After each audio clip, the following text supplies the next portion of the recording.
If you want to get a job in tech, society tells you to follow a very specific, very slow path. They tell you to go back to college for 4 years to get a computer science degree or a cybersecurity degree. Or they tell you to start from the very bottom answering phones at a $10 hour help desk job, and maybe in 5 years you will get promoted to cybersecurity. I'm here to tell you that the traditional path is a trap. It's slow, it's expensive, and in 2026, it's completely unnecessary. In this video, I'm going to show you a strategy to get hired in tech so fast it almost feels like cheating. I'm going to show you how to bypass the degree requirement, skip the crowded entry-level $10 hour help desk jobs, and use specific combinations of certifications and industry targeting to land a high-paying role in a fraction of the time. All right, let's get into it. Honestly, the reason why it takes people so long to get hired in tech is that they're all trying to get into the exact same companies. On top of that, most people are trying to get into roles that aren't even entry level, like cybersecurity, for example. Cybersecurity is truly a mid-level role. If you have no tech experience, if you don't have a security clearance, the likelihood for you to start in cybersecurity is slim to none. And I'm not saying that to discourage you, I'm telling you that because nobody else will. Everyone wants to work for companies like Google, Meta, or some trendy AI startup. Those companies receive thousands of resumes for every open position. They can afford to be incredibly picky, demand 4-year degrees, and put you through 7 rounds of interviews over 3 months. If you want to get hired fast, you have to go where the demand is higher than the supply. You have to go to GovTech, which is government technology, and government contractor companies specifically. Government contractor companies like Leidos, Booz Allen, Northrop Grumman, they are desperate for talent. They're not looking for the next Mark Zuckerberg. They're looking for people who meet specific rigid compliance standards set by the DoD. Specifically, they're looking for people who meet the DoD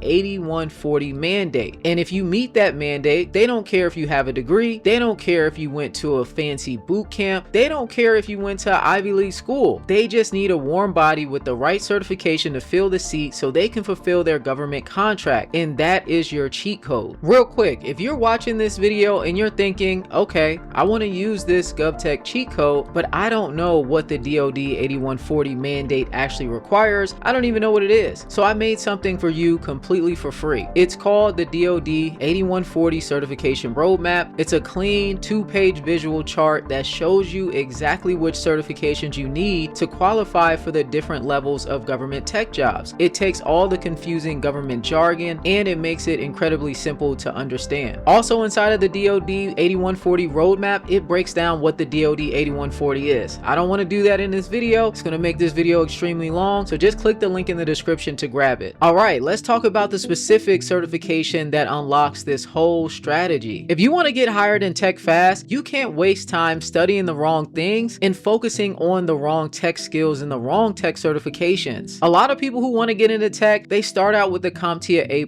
The A+ is great for foundational knowledge, but it only qualifies you for basic entry-level roles, and it's the slow path. I see some people take anywhere from 8 to 12 months just to get the CompTIA A+ certification. Not only that, it's a 2-part certification that costs $500. And since this certification is where most people start at, if you get tripped up on the A+, you won't even really make it to your goal. If your goal is to get to cybersecurity or maybe Linux system administration or cloud or networking, the A+ is not what's going to get you there. So you want to be very effective and efficient with your time and your money and your energy. So you want to go straight to the certifications that are actually going to get you closer to your goal. Other people also try to tell you to learn how to code. Go learn Python or JavaScript. Learning to code well enough to get hired is going to take you a year or more, if not longer than that. Even computer science graduates today are struggling getting a job. So what makes you think that you teaching yourself how to code is going to help you land a software engineering job, especially when AI is writing most of the code now? You really need to understand software engineering and architecting at a high level in 2026. The fastest path to a high-paying tech job is the CompTIA Security Plus. It's the exact certification that satisfies the DoD 8140 baseline requirement for almost every single entry and mid-level GovTech job. So when a recruiter at a defense contractor sees a Security Plus on your resume, you instantly bypass the HR filter. You can study for and pass the Security Plus in 60 to 90 days if you're focused and locked in. In 3 months, you can go from 0 tech GovTech experience to being fully compliant in a $75,000 a year GovTech role. And this is what feels like cheating. And again, I want to remind you, we're focused on government contractor companies, not the federal government. The federal government hires slow, they have low salaries, and they're not going to hire you very quickly and start you out at $75,000 a year with no tech experience. And this is something that my students do all of the time. I want to pause here for a second because I know exactly what some of you are thinking right now. You're thinking, Simone, 90 days sounds great, but I work full time. I have kids and I don't know how to study efficiently enough to be able to pass the Security Plus that fast. And that is exactly what me and my team help people with every single day. We provide the exact accelerated study frameworks that you need to be able to pass the Security Plus quickly without burning out, without any of the guesswork. And once you pass, we show you exactly how to leverage that certification to get hired in a tech contracting role inside of GovTech fast. So if you're serious about making a massive career jump in the next 90 days, click the link in the description below and fill out a quick application to work with me and my team. And we don't work with everyone, so the application helps us make sure that we actually get you results if you're the right fit. Now let's talk about the final step, the ability to obtain hack. Having the Security Plus gets you past the first filter, but to get you hired instantly, you need to understand how security clearances work. And you don't need to join the military to get a security clearance. I'm not a veteran, I've never served in the military, and I was able to get cleared at 18 years old. The biggest myth in the GovTech space is that you must already have a security clearance to apply for a job, and that's completely false. If you already have one from the military, that's great. You go to the front of the line. But if you do not have one, you can use the ability to obtain hack. So when you search for jobs on clearance jobs or on Dice or LinkedIn or directly on companies' websites, what you're going to want to do is put in a phrase, ability to obtain. And what this phrase means is when you're looking at the different job descriptions, the job descriptions will say must have ability to obtain US government security clearance. And based off of this, they will tell you what type of clearance you will be able to get sponsored for if you land this job. It will say must have ability to obtain US government secret clearance, or it will say must have ability to obtain top secret clearance or full scope polygraph clearance, whatever it may be. But this is the phrase that you want to look for, and this is what people don't know how to find. So when you see this phrase on a job description, what this means is that a company is willing to hire you, pay your salary, and sponsor your security clearance. They are willing to do this because the demand for clear technical professionals is so high, and they have no choice but to build their own pipeline. To use this hack, you only need two things: the Security Plus certification and a clean background. If you have a clean background, no felonies, no debt, or no recent drug usage within the past 30 days, if you meet these requirements, you are a prime candidate to get sponsored for a clearance. Once you get hired, they're going to start your clearance paperwork, and your career is officially fast-tracked. You don't need to spend 4 years in college to get into tech, and you don't need to work in help desk for 5 years to finally get into cybersecurity. Stop playing the slow game. Target the GovTech industry and the government contractor companies specifically. Get your Security Plus in the next 90 days and use the ability to obtain hack to get companies to sponsor your clearance. That is the cheat code. If you want me and my team to personally help you execute this strategy, get certified, and land your first high-paying tech role, click the link in the description and apply to work with us. And if you want to see more about how you can get your clearance and how you can get sponsored, I made a full video on security clearances and how you can get to 6 figures a year just by getting sponsored for a clearance. Watch the video, it's on the screen. Make sure you like, comment, and subscribe if you enjoyed this video, and I'll see you in the next one.